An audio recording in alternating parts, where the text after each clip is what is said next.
Vamos a um texto, Atos dos Apóstolos, capítulo de número 1, verso de número 8. Verso 8 de Atos 1 está escrito: Mas recebereis a virtude do Espírito Santo que há de vir sobre vós, e ser-me-eis testemunhas, tanto em Jerusalém, como em toda a Judeia, Samaria e até os confins da terra. Amém. Pode se assentar, irmãos. Irmãos, o texto que nós acabamos de ler, a Bíblia vai dizer, na ocasião deste texto, que Jesus ele está no Monte das Oliveiras, se despedindo dos discípulos, voltando para o céu que fora da onde ele veio. Na ocasião deste texto, Jesus já está ressurreto, exaltado, glorificado, vencedor e por aí vai. Se bem que dizer que ele está vencedor é uma força de expressão. Porque quando eu falo de estar, eu posso te levar a entender o momento. E o nosso Deus não é Deus de momento. A Bíblia diz que ele é Deus de eternidade a eternidade. Então, na verdade, ele não está, ele é. E ele é por quê? Porque ele não perde batalha. Eu duvido que tem crente aqui que pode erguer a mão e dizer: pastor, depois que eu aceitei a Jesus, eu tenho um testemunho de derrota para contar. Eu duvido. Você pode falar que o vento soprou, que o barco balançou, que o leão rugiu, que o gigante afrontou, mas na vida do crente, sempre depois da batalha, tem um culto de ação de graça, porque Deus não perde batalha. Se nós fôssemos enquadrar, tem um ditado aí popular que diz assim, ó: missão dada, missão cumprida. Eu acho que eu posso enquadrar esse ditado aqui, porque tudo que Jesus veio para fazer, ele fez. Ele nasceu, cresceu, pregou, morreu, ressuscitou, e agora ele está no último dia dos 40 dias após a ressurreição, se despedindo dos discípulos e voltando para o céu. Eu olho o verso 8 do capítulo 1 de Atos como uma confirmação de promessa. Porque o nosso Deus é o Deus que faz promessa, ele é Deus que confirma a promessa, e ele é Deus que cumpre a promessa. Quem sabe Deus te trouxe aqui para te fazer uma promessa. Quem sabe Deus te trouxe aqui para confirmar que o que ele prometeu, ele não esqueceu, a promessa está de pé. Ou quem sabe é hoje que ele vai cumprir na tua vida uma promessa que ele te fez. Uma coisa é certa, Atos 1:8 é uma confirmação de promessa. E você vai entender o que eu vou dizer aqui. Jesus um dia, conversando com os discípulos, me permita parafrasear, mas para os irmãos entenderem minha rasa linha de raciocínio. Jesus está falando com os discípulos e ele está dizendo assim: olha, vai chegar um dia que eu vou embora. É bem verdade que não está assim, eu estou parafraseando. Vai chegar um dia que eu vou embora. E eu estou indo embora não é para abandonar vocês, não, é para preparar lugar. E quando o lugar estiver preparado, eu volto para buscar vocês e levar vocês comigo. Só tem uma coisa, nesse intervalo que eu estiver fora, eu vou mandar o meu Consolador e é ele que me glorificará. Jesus aqui já deixou uma lição. Eu vou mandar o meu Consolador e é ele que me glorificará. Jesus está dizendo, a carne não glorifica, teólogo não glorifica, credencial não glorifica. O que glorifica a Deus é o Espírito de Deus estando na vida do homem. Porque se a gente for ver, irmão, as nossas condições, quem sabe? Tem irmãos aqui que passou o dia de labuta para poder estar aqui agora. A tua carne, com todo respeito, queria te levar para outro lugar. Uma hora dessa ela queria que você já tivesse tomado um banho quente, jantado, se esticasse na sala, talvez na frente da TV, ou deitasse mais cedo, para amanhã você levantar cedo, porque será outro dia de labuta. Talvez a tua carne queria isso. Carne não glorifica. Então eu deixo uma palavra aqui, nota de rodapé. Precisamos rever os nossos conceitos, porque um crente que não dá glória, e desculpe da liberdade, eu não estou falando isso para você glorificar, até porque só dá glória quem tem glória para dar. Mas um crente que num ambiente desse não consegue dar glória, é perigoso o Espírito de Deus não habitar em você, porque só consegue dar glória quem tem o Espírito de Deus na vida para glorificar. Então Jesus ele está falando isso. Ele está dizendo, ó, Jesus lá no Monte das Oliveiras, retornando para o céu, ele está dizendo mais ou menos assim: lembra do dia que eu prometi para vocês que eu ia embora? Pois o dia é hoje e a hora é agora, eu já estou indo. Mas lembra que eu falei para vocês que eu não ia deixar vocês sozinhos, que eu ia mandar o meu Consolador? Então fica tranquilo que eu vou, mas ele vem. Eu vou, mas ele vem. Eu vou, mas ele vem. E quando ele chegar, aí eu entro no versículo. Olha o que Jesus está dizendo. E quando ele chegar, a virtude dele vai repousar sobre vocês. Diga comigo, virtude. Existem 5 tipos de virtude. Quantas eu disse? Cardeal, intelectual, dianoética, filosófica e a virtude bíblica. A virtude bíblica tem 3, a que importa para nós aqui nessa noite é a quinta, a virtude bíblica. A virtude bíblica tem 3 raízes na tradução da língua grega. Virtude no grego quer dizer chaio, araté e dunamis, que traduzido para o português é valor, caráter e poder. O que Jesus estava falando no pé da tradução aqui é o seguinte: quando o meu Espírito chegar e repousar sobre vocês, vocês vão receber valor do Espírito Santo que há de vir sobre vós. Vocês vão receber caráter do Espírito Santo que há de vir sobre vós. Vocês vão receber poder do Espírito Santo que há de vir sobre vós. Perceba, pastor, que quando eu falo de valor e caráter, a igreja quase não corresponde, porque nós somos pentecostais e gostamos do manto, mas quando falamos de poder, a igreja reage. Eu não quero apagar a chama que que queima na tua alma, mas eu preciso deixar uma palavra nesse altar. Eu não posso falar de poder se eu não tiver caráter modelado. Eu não acredito em alguém que diz que está cheio do poder aqui, mas lá fora compra e não paga. Promete e não cumpre. Oh, Jesus, me ajuda aqui, Jesus. Eu não acredito na boca que abre para falar em línguas aqui, a mesma boca que xinga da porta para fora. Eu não acredito na mão que ergue para adorar aqui, a mesma mão que desce para agredir lá fora. Quem é aqui, é em casa, é aqui, é na empresa, é aqui, é no volante, é aqui, é na faculdade. Você pode dar um glória por esta crente, irmão. Mas vamos por partes aqui por causa do horário. Diga comigo, valor. Ou tu tá achando que tu tá aqui de graça, irmão? Ou você tá achando que você não tinha outro compromisso? Diz, quem sabe tem alguém aqui que diz assim, eu não fui ontem, o pastor não me viu, eu preciso ir hoje para o chefe me ver. Eu só tô dando uma suposição. Eu quero te dar uma notícia, para você estar sentado adorando, eu de pé falando, e a gente na mesma régua glorificando, não custou euro, não custou dólar, não custou prata, não custou ouro. Se você achar que merece, prepara um glória. Custou sangue derramado na cruz do Calvário. Só que o diabo, irmãos, com todo respeito à minha fala, não vim aqui para falar dele, mas me permita eu dar uma pincelada nele aqui. O diabo, ele é tão sorrateiro, que é num ambiente como esse, que se nós não vigiarmos, ele fica bombardeando a nossa mente para tentar nos tirar da fiação. A minha mãe faz parte de um círculo de oração abençoado lá em São Paulo, e 95% das irmãs já passaram para a eternidade. Da primeira safra dos 70 anos para cima, só tem minha mãe. Mas tinha uma irmã pequenininha lá no círculo de oração, chamada irmã Creuza. Ela falava rouco, uma mulher muito firme. Ela tinha voz rouca. Ela dizia assim para mim, eu era pequenininho, pastor Semer. Ela falava assim para mim, Isaías, nunca se esqueça do que eu vou te ensinar. O diabo é sem vergonha. E é verdade. Que é num ambiente como esse, que ele tenta bombardear a tua mente. Ele bombardeia mais ou menos assim. O que você está fazendo aqui? Entra ano e sai ano, você percebeu que é sempre os mesmos? Você percebeu que ninguém te enxerga, ninguém te vê? Você percebeu que alguém passou por você, nem olhou para você e nem te cumprimentou? Você percebeu que alguém passou por você, não te viu? Para eles você não tem valor, mas Deus levanta um poeta para escrever um hino que é uma mensagem. E o hino diz assim, eu quero que você valorize o que você tem. Você é um ser, você é alguém. Você pode não ser importante para meia dúzia, mas tu é tão importante para Deus. Nada de ficar sofrendo angústia e dor nesse seu complexo interior, dizendo às vezes que não é. Eu venho falar do valor que vou. Declare. Eu venho falar. Segura aí, segura aí. Que valor é esse, irmãos? Que talvez se nos virar de ponta cabeça não caia uma moeda. Que valor é esse que se de repente você puxar a sua conta bancária, você não tem um saldo que você queria? Que valor é esse que você passou na frente da loja, viu uma roupa ou um sapato, mas o dinheiro esse mês não deu para comprar? Eu vou te dar uma notícia, o valor não está no pé, o valor não está nas vestes, o valor não está no banco, ele está em você. O Espírito se move até com... Vem comigo. Só as vozes. Para nós ganharmos tempo. Aí você pode então perceber que para ele há algo importante em você. Por isso, exalte, declare, vos, oh glória. Você pode trocar esse hino por uma mão erguida e adorá-lo, porque o Espírito de Deus, Agora, deixa eu falar uma coisa aqui, irmãos. Tem gente que pensa que Jesus morto na cruz está salvo. Cuidado. É por isso que a Bíblia vai dizer que aquele dia será um dia de surpresa. Jesus morto na cruz não está querendo dizer que eu já estou salvo. Jesus morto na cruz está querendo dizer o preço foi pago. Mas e para mim ser salvo, Senhor? Tem que reconhecer o preço pago. E como é que eu faço para reconhecer o preço pago? Quem está brincando de ser crente, desce do muro e seja crente de verdade. Quem está afastado, volta para a igreja.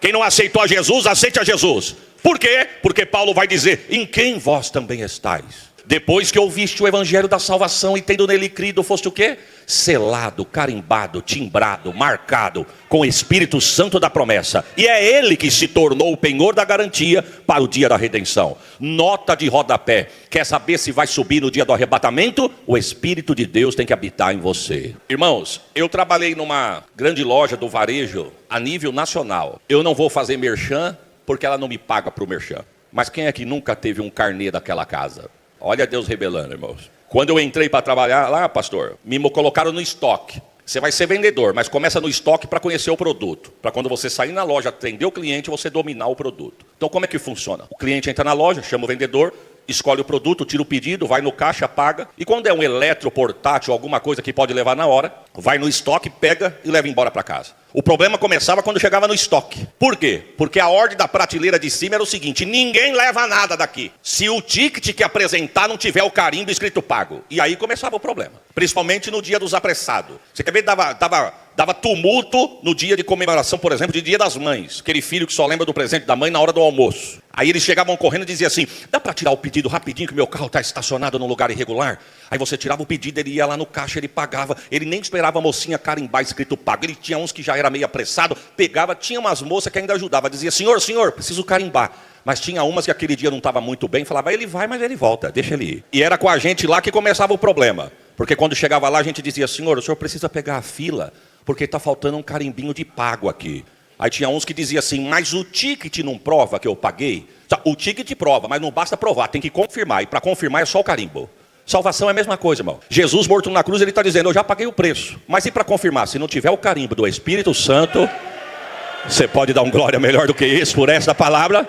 Eu não sei como é que se chama em Sumaré. Mas de São Paulo, da onde eu sou, e em Catanduva, onde eu estou, terreno que o proprietário não cuida, nós chamamos de terreno baldio. É aqui?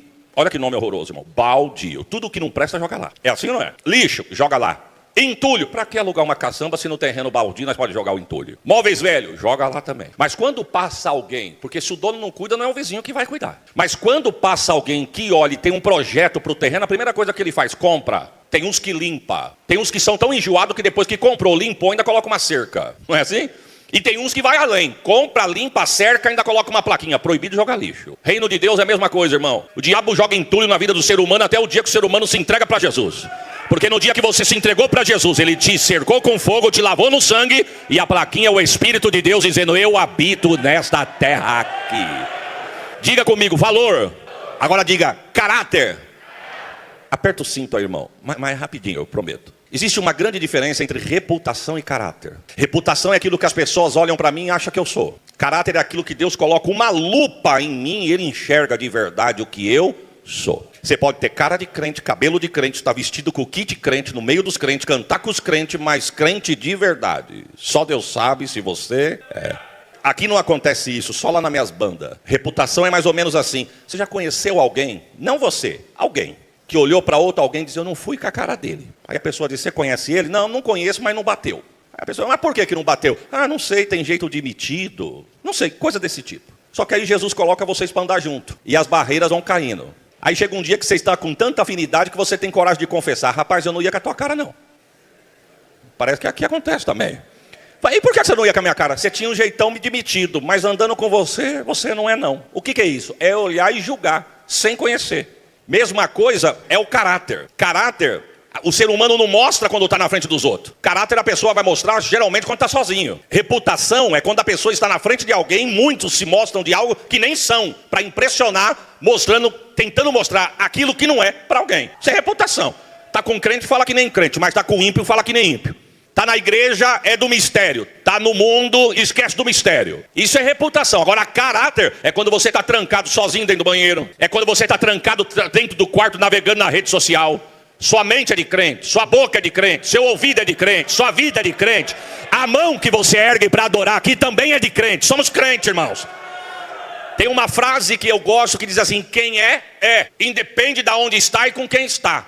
Você não precisa estar com kit crente para mostrar que é crente. Se os irmãos forem em Catanduva, uma cidade que faz um sol de 40 graus, irmão, quem é que consegue andar de terno e gravata de dia? Os irmãos vão me encontrar lá de calça jeans, chinela havaiana, se for possível, e uma camiseta. Mas isso não quer dizer que eu sou mais crente ou menos crente. Porque Jesus não me chamou para ser melhor do que ninguém, mas Ele me chamou para ser diferente. E você quer ver uma das coisas que faz a diferença no crente? Você vai entender o que eu estou dizendo aqui. Você percebeu que você vai no comércio, entra na empresa nova, entra na escola, as pessoas nem te conhecem, mas olham para você, não sabem nem teu nome ainda, mas olham para você e dizem assim: você é crente, não é?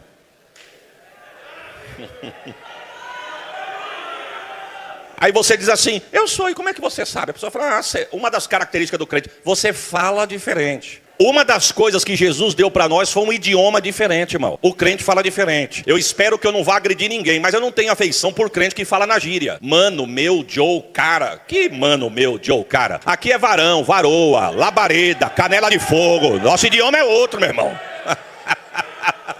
eu tô quase 50 anos, irmãos. E eu relaxei minha vida inteira, porque eu nunca gostei de guardar nome. Pra que eu vou guardar o nome do irmão? Mas quando você quiser falar do irmão, você fala o quê? Varão. Pronto, aquele varão. Aquele varão que me buscou no hotel, aquele varão que ligou pra mim. Eu não sei o nome, mas quem for me ouvir vai saber quem que é o varão.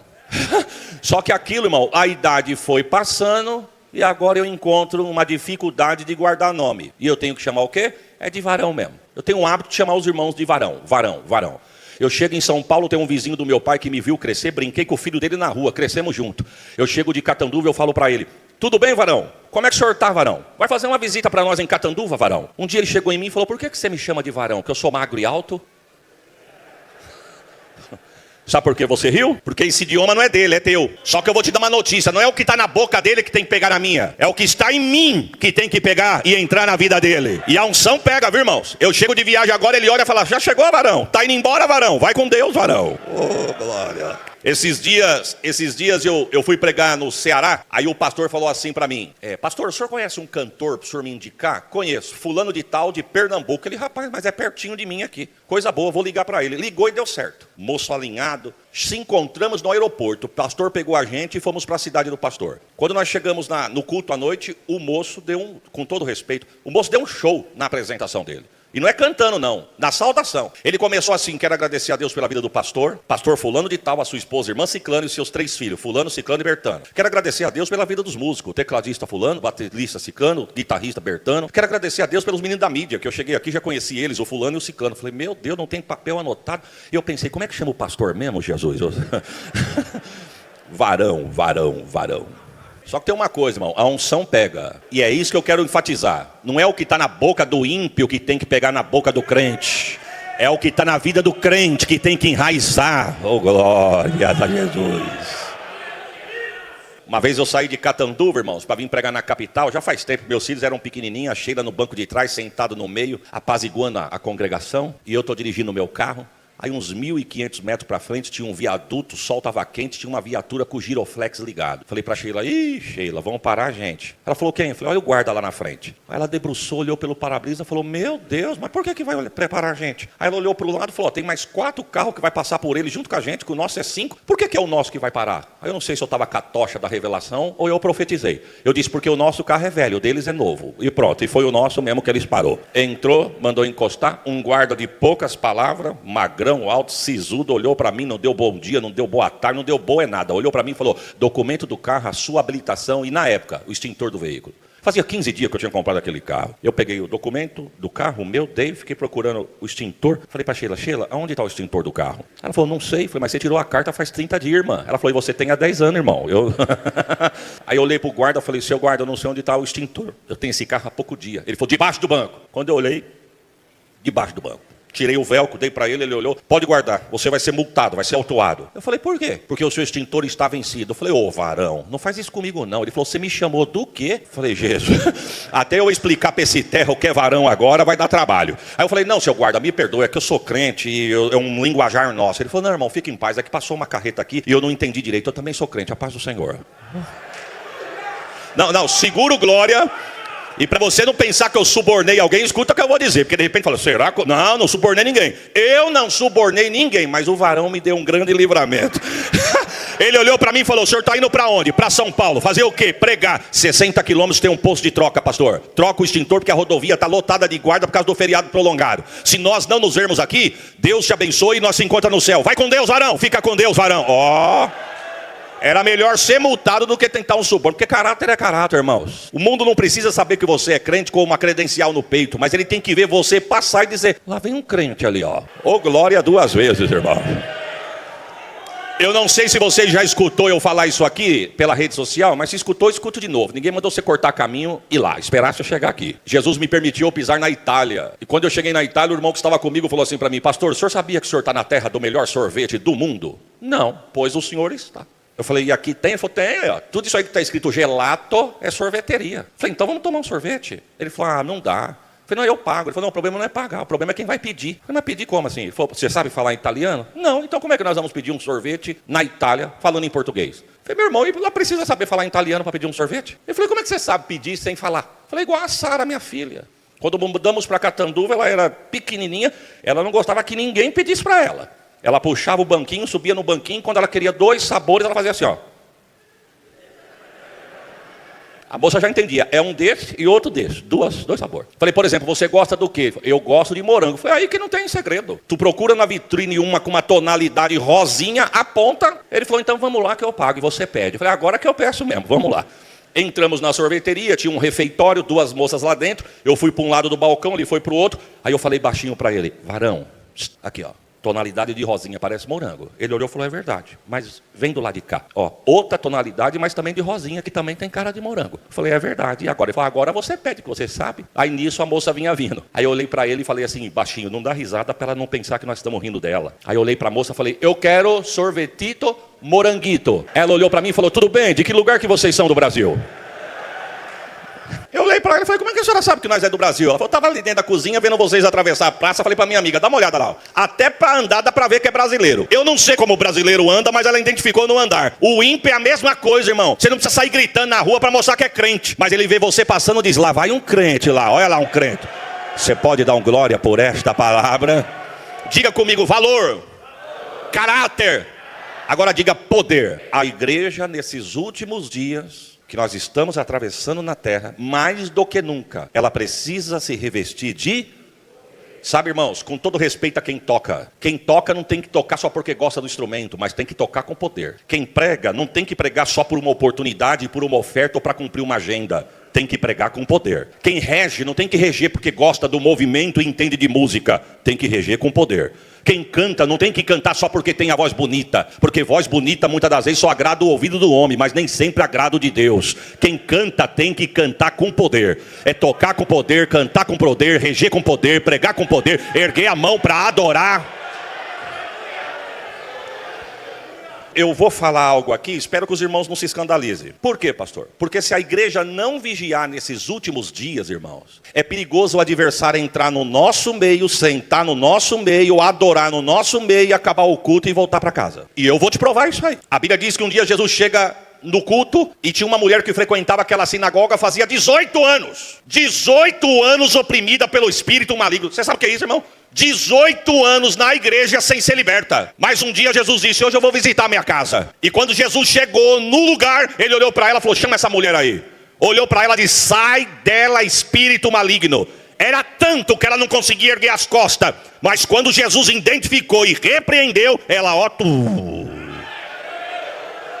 nem tudo é doença, é ele querendo se esconder. Sabe, irmão, se nós não vigiarmos, ele vai querer entrar, sorratear no nosso meio. Por quê? Presta atenção no que eu vou falar aqui e eu encerro aqui, porque eu também quero escutar. Os irmãos, eu tenho 47 anos de vida, sou nascido e criado na igreja. Não quer dizer muita coisa também, porque aqui tem pessoas infinitamente com mais tempo de fé do que eu. Mas eu sou de um tempo, pastor, que o pecador chegava na porta da igreja, o diabo já manifestava dele lá na porta. Quantos aqui viram isso? Não queria que ele entrasse na igreja, mas a igreja mandava fogo no adversário, mandava ele embora da porta, a pessoa entrava, aceitava Jesus e ficava aqui. É assim ou não é? Somos de um tempo aonde isso acontecia na igreja. Com todo respeito, irmãos, os irmãos têm visto isso acontecer nos últimos dias? A pergunta é, está faltando poder na igreja? Eu não digo, eu digo que não. Eu vou te falar o que está acontecendo. O diabo mudou a forma de trabalhar nesses últimos dias.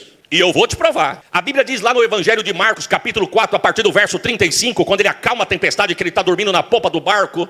A Bíblia diz que quando ele deita para dormir, o último lugar que o adversário queria que ele chegasse era Gadara. O adversário olhou e falou, Nazareno vem vindo aí, ele não pode vir não. Porque assim como ele botou a gente para correr de Cafarnaum, ele vai botar nós para correr de Gadara. E vamos fazer o quê? Vamos abortar a viagem. Até porque ele deitou para dormir e os 12 não vão resolver. Foram lá, aquela tempestade, irmãos, para mim não foi natural. Foi espiritual. Qual que foi a armadilha do adversário? Vamos assustá-los com a tempestade e quando Nazareno acordar, eles já voltaram. Ah, Senhor, nós voltamos. O senhor estava dormindo, o senhor não viu, mas o vento estava muito forte.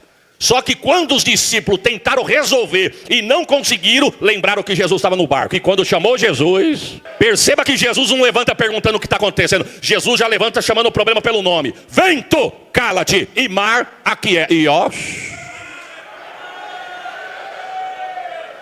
Naquele momento eu tenho para mim que o que foi repreendido ali voltou para Gadara. O que eu estou falando aqui não está na Bíblia, mas a Bíblia me dá liberdade para pensar. Eu fico imaginando o que foi repreendido em alto mar voltando para Gadara dizendo, ó, Nazareno vem vindo aí, viu?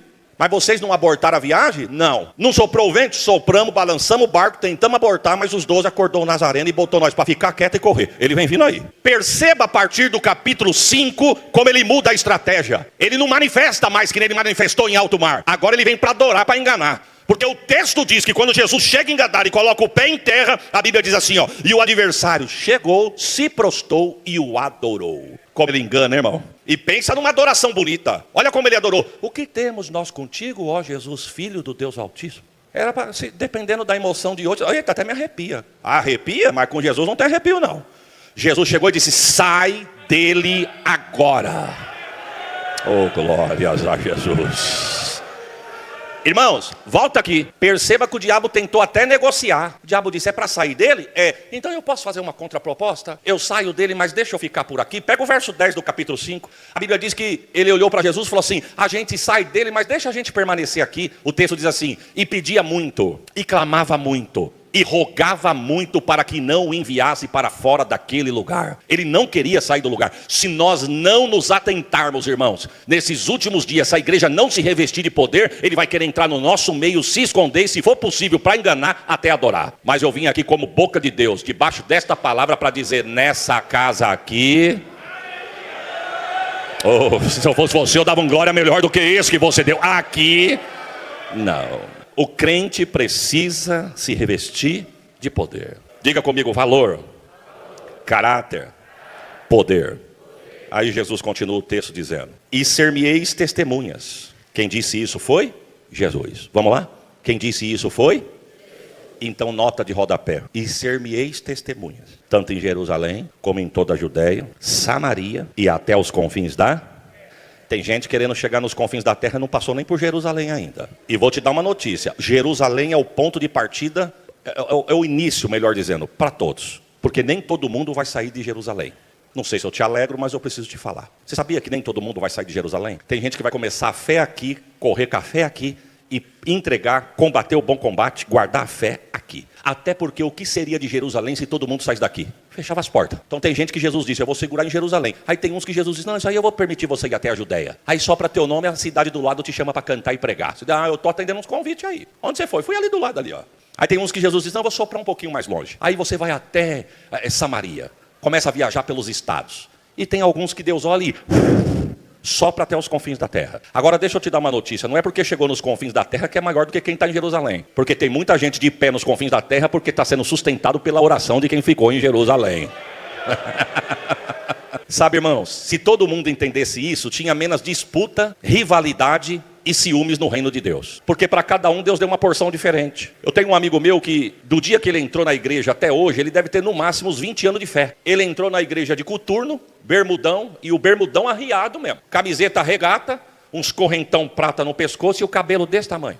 Entrou na igreja, sentou no meio dos crentes, na hora da palavra que teve o apelo, ele aceitou Jesus. Aí a gente falou para ele, rapaz, o que você quer ser no reino de Deus? Pregador, quero pregar. Irmão, você olhava assim e dizia, vai pregar mesmo. Vai pregar num ponto de pregação. Quando faltar muito crente na igreja, na noite de oração, o pastor dá uma oportunidade para ele. Mas isso vai demorar. Mas o céu olhou e disse, não vai não. Esses dias atrás ele estava pregando num estado para quase 20 mil pessoas sentado. Ele tem 20 anos de fé. Eu tenho 47 que eu nasci na igreja, prego desde os 14, tem mais de 30 que eu viajo o Brasil e nunca pisei naquele altar. E sabe o que eu quero dizer? Que se Jesus não quiser, eu nunca vou pisar. Mas isso não dá o direito de eu olhar para Deus e falar, Senhor, ele começou ontem, por que ele não eu? Por que para ele não para mim? Por que com ele não comigo?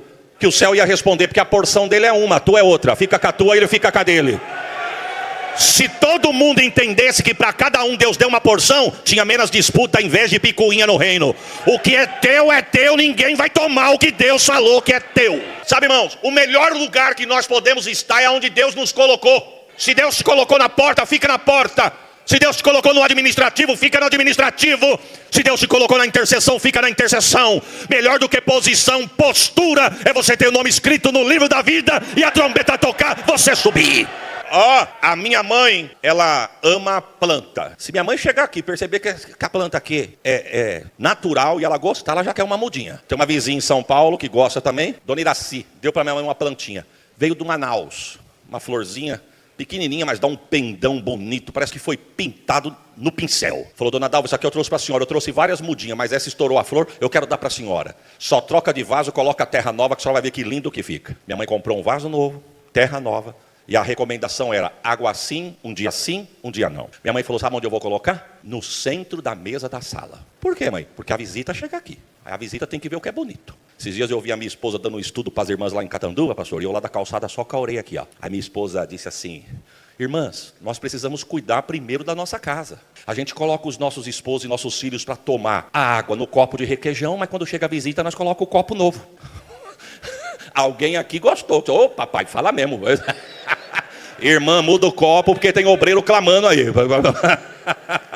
Com 15 dias, não tinha uma pétala e a folha caiu. Minha mãe disse, estou matando a planta. Riscou com a unha o caulezinho, falou, não, mas está verde, ela não morreu não. Encontrou a dona Iraci. Dona Iraci, e aí, dona Dalva? E a plantinha? Falou, eu estou matando ela. Ela não foi na minha casa não e acertei a mão nela não. Eu falei, não, mas não tem segredo, isso aí dá na beira de Ribeiro, lá em Manaus, onde eu vim da minha irmã. Não, isso aí não tem segredo. Comprou um vaso novo? Comprei. Pôs terra nova? Coloquei. Água um dia sim, um dia não? Um dia sim, um dia não. Não, mas não é para estar acontecendo não. Alguma coisa está errada. A senhora colocou o vasinho aonde? Minha mãe disse na mesinha do centro da sala. A dona Iraci disse, então é por isso. Ela não é de mesinha de centro. Minha mãe disse que ela é tão bonita que eu achei que ela tinha que ficar no centro da sala. Então, ela é bonita, mas ela não se dá no centro. Ela gosta muito de ficar na janelinha da cozinha ou no murinho do quintal. Porque tem gente que acha que é bonito, canta, tem um dom bonito que é o centro. Vou te dar uma notícia. É melhor você ficar vivo na floresta do que morto no palácio. Fica onde Deus te colocou, o melhor lugar que nós podemos estar é onde Deus nos colocou. Mesmo dado uma entalada, você pode dar um glória por esta palavra, irmão. Sabe, irmãos, para encerrar, ninguém anda mais do que a igreja. Ninguém. Você pode ser um representante de uma multinacional aqui. Você não anda mais do que a igreja. Esses dias eu recebi uma foto da junta missionária do nosso ministério, os crentes na Ucrânia, os cristãos na Ucrânia fazendo culto no 5º subsolo, nos bunkers. 5º subsolo, irmão. Se você descer lá embaixo pensando que vai fazer o primeiro culto, já chegou atrasado, já tem gente dando glória lá no 5º andar, lá para baixo lá. Ninguém anda mais do que a igreja. Você quer ver só? Quantos nasceram em Sumaré? Levanta a mão aqui. Não precisa ter medo não, irmão. Não é podcast não. Tem uns que está assim, ó. Pode levantar a mão. Quantos nasceram em Sumaré? Dá um sinal com a mão. Dá uma olhada, pastor. Se for verdade, 90% não nasceu aqui. E eu vou te fazer uma pergunta, você que não nasceu aqui, você está fazendo o que aqui?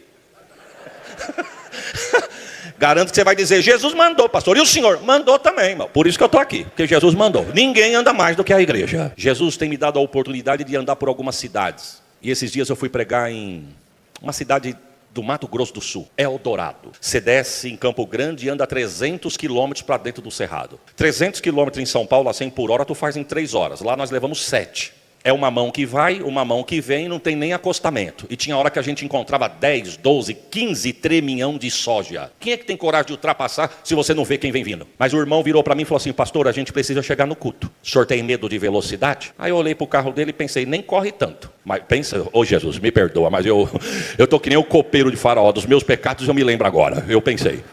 Eu falei, que hora começa o culto, irmão? Começa às 7 horas. Eu pensei, 2 horas? Eu falei, quantos quilômetros são? 300. Eu falei, não tenho medo não. Eu falei, pensei, 300 quilômetros, 2 da tarde, o culto começa às 7, nós vamos chegar lá, ó, o correr dele deve ser uns 100 por hora, 80. Ele falou, então segura aí. Ele, irmão.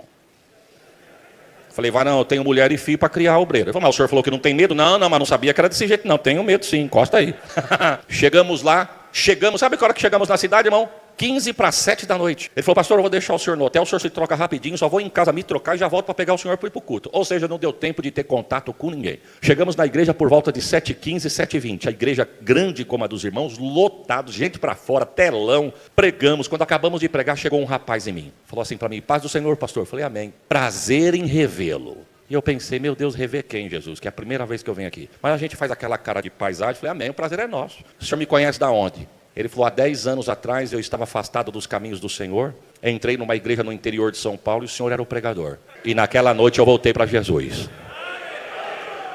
Olha o que ele disse, 1 ano se passou, Jesus me trouxe para cá. Fazem 9 anos que eu estou nessa cidade. Falei, o senhor tem parente aqui? Não. Veio a trabalho? Não. E o senhor está fazendo o quê aqui? Ele falou, Jesus mandou. E o senhor, como o senhor veio parar nesse congresso? Falei, mandou também, irmão, mandou eu também. Eu fui pregar em Foz do Iguaçu, aí os irmãos quiseram me levar nas cataratas do Iguaçu, do lado da Argentina, que diz que as quedas são mais bonitas. E eu fui lá. Irmão, água para mim, só para beber eu tomo banho, eu não gosto de graça com água. E detalhe, fui criado na guerra. Perceba que eu estou falando aqui, não bebi água. Porque minha mãe dizia, se beber água, se levantar no culto, se comer bolacha ou salgadinho. E aí um dia minha irmã falou, mas a senhora nem leva bolacha e salgadinho? Aí ela disse, mas tem irmã que leva e quer dar para vocês. Se comer em casa. Então quando eu olho, parece que eu vejo minha mãe olhando para mim de algum lugar, irmãos. A água para mim é para beber na hora certa e tomar banho. Eu não sei se eu fiquei impressionado, mas para mim era muita água naquele dia para pouca grade. A minha esposa chegou, se debruçou naquela grade e olhando aquele precipício. O irmão que estava conosco também, aquele monte de turista. E eu fui chegando perto, cauteloso, porque eu fiquei impressionado com tanta água. A irmã olhou para mim e falou, vem pastor, olha, o senhor nem sabe se Deus vai dar a oportunidade de o senhor voltar aqui um dia. Eu falei, não, eu estou chegando, pode ficar tranquilo. Quando eu cheguei perto, que eu criei coragem, fui dar uma esticadinha, esbarraram em mim, irmão. Não ri não, diga misericórdia. Do jeito que esbarraram em mim, eu dei um pulo. O rapaz que esbarrou em mim, um jovem senhor, olhou para mim e falou, me perdoe em nome de Jesus. Eu disse, ô varão, eu te peço perdão que eu sou assustado. Eu falei, espera aí, o senhor falou em nome de Jesus? Ele disse, o senhor me chamou de varão? Ô pai do Senhor. Aí nós vamos trocar testemunho, porque o ímpio troca ideia, mas o crente troca testemunho. O senhor é da onde? Sou de São Paulo. E o senhor do Espírito Santo? O senhor é de que ministério? Eu sou assembleano. E o senhor? Sou da presbiteriana. Ele falou, qual que é o cargo eclesiástico do senhor lá? Eu falei, pela bondade de Deus, eu sou pastor. E o senhor? Pastor também. Eu falei, pastor, prazer em conhecê-lo. Só Jesus para tirar eu do meu estado, o senhor do teu, a gente atravessar a fronteira para dar paz do Senhor na Argentina. Eu falei para ele, o senhor está fazendo o quê? Ele falou, Jesus mandou. Eu falei, e o senhor? Aleluia 2 vezes. Eu encerro a minha frase sem forçar a porta. Não tenho mais pique para nos últimos minutos daquele gás para o povo explodir, para entregar a igreja para o povo explodindo. Se não deu glória em 1h10 de culto, não é agora que vai dar. Eu encerro a minha fala dizendo para os irmãos, fique firme no lugar que Deus te colocou. Oh, glória. Saia daqui com valor, caráter e poder. E guarde isso, o melhor lugar que você pode estar é aonde Deus te colocou. Quantos pode dar um glória por esta?